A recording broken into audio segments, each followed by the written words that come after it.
அஸ்ஸலாமு அலைக்கும். ரீசெண்டாக ஒரு வீடியோ ஒன்று பார்த்தேன். அதில் வந்து ஒரு அரபி ஆளுகிட்ட வந்து ஒருத்தர் வந்து பிரிட்டிஷ் இன்ஃப்ளூயன்சர் அவர் வந்து அவர்கிட்ட கேட்குறாரு, நீங்கள் வந்து எப்படி வந்து பைசா பில்ட் பண்ணீங்க, எப்படி நீங்கள் இந்த டெக்னாலஜிலாம் வந்து நீங்கள் வந்து பார்க்குறீங்க அப்படின்னு கேட்கக்குள்ள அதுக்கு வந்து அந்த ஒரு அரபி ஒரு வயசானவர் என்ன சொல்கிறாரு, நான் வந்து நிறையா பணம் சம்பாரிச்சிட்டேன், ஆனால் இப்போ வரக்கூடிய பணங்கள்லாம் வந்து பத்த மாட்டேங்குது, இப்போ வந்து கிடைக்கிற பணங்கள்லாம் போதுமானதா இல்லை, அதனால வந்து இப்போ உள்ள டெக்னாலஜிலாம் வந்து ரொம்ப இதாகிடுச்சு, எல்லாமே ஏஐ ஆகிடுச்சு. ஸோ என் காலம்லாம் முடிஞ்சு போயிடுச்சு, இனிமேல் வரக்கூடிய காலங்களில் தான் வந்து வரக்கூடிய மக்கள்கிட்ட தான் வந்து எல்லாமே இருக்குது. அதனால முடிஞ்ச அளவுக்கு எல்லா மக்களும் படிங்க, படித்து நல்லா முன்னேறுங்க, உங்கள் வாழ்க்கையை பாருங்க, வரக்கூடிய எதிர்காலத்தில் வந்து இந்த மாதிரிலாம் இருக்காது, டெக்னாலஜி எவ்வளோ வளர்ந்துருச்சு அப்படின்னு சொல்கிறாரு.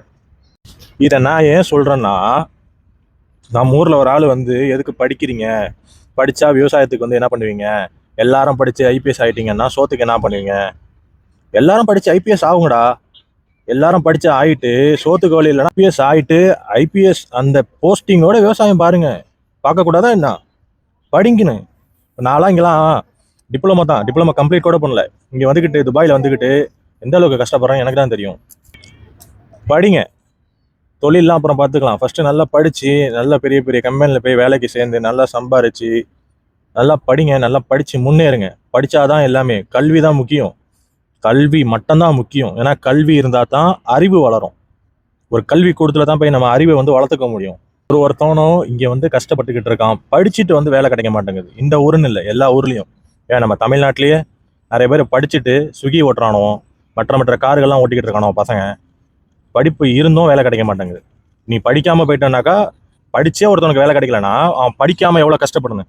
அதனால சொல்கிறேன், எந்த அளவுக்கு படிக்க முடியுமோ அந்த அளவுக்கு படி, கோலத்தொழிலெலாம் பார்க்காத, நீ படித்து முன்னேறு, முன்னேறிட்டு அதுக்கப்புறம் சம்பாரித்து ஒரு நிலத்தை வாங்கி அதில் விவசாயம் பண்ணு. சோறு முக்கியம்தான், சோறு முக்கியம் இல்லைலாம் சொல்ல, அழகா இந்த மாதிரி நல்லா பேசுவாங்க, பேசுறதெல்லாம் நம்ம காதில் அப்படியே பயங்கரமாக தெரியும். ஆனால் அவங்க வீட்டு பிள்ளைங்களாம் பெரிய பெரிய அமெரிக்கன் ஸ்கூலில் படிப்பாங்க, கடைசியில் நீ தெருக்கோடியில் தான் நிற்கணும். சரியா? நல்லா படி, மறக்காமல் ஃபாலோ பண்ணிக்கோ, சப்ஸ்கிரைப் பண்ணிக்கோ, நல்ல நல்ல கண்டென்ட்டாக கொடுப்பேன்.